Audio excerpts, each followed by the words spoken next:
Hello, I'm Peter and I'm the Kitchen Gamer. Today, we're going to be baking a baked lemon cheesecake. So, let's grab your lemons and jump right in. Add some roughly crushed biscuits and melted butter. Now, mix it together and don't forget to preheat your oven to 150 degrees Celsius or 130 Fahrenheit and bake. Since we've completed this, grab your 20cm spring-form tin and press the butter biscuit mixture into the tin. You can either use your spatula, hand, or a small glass jar, which I prefer to press the mixture into the tin. Having done this, put it into the fridge while we make the filling.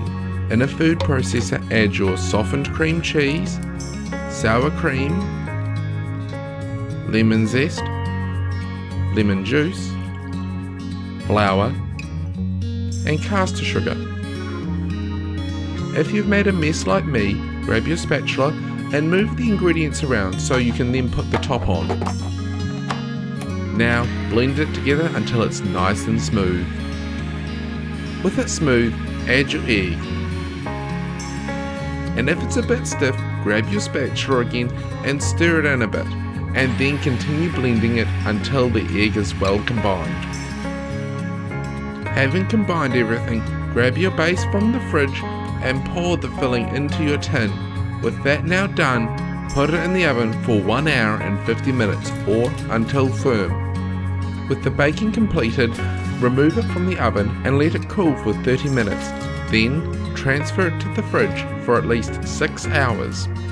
With 6 hours passed, it's time to take your cheesecake from the fridge and free it from the spring-form tin.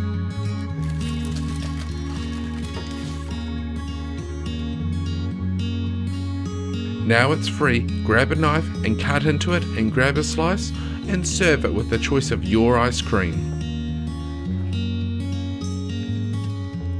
I hope that you've enjoyed learning how to make this baked lemon cheesecake with me today.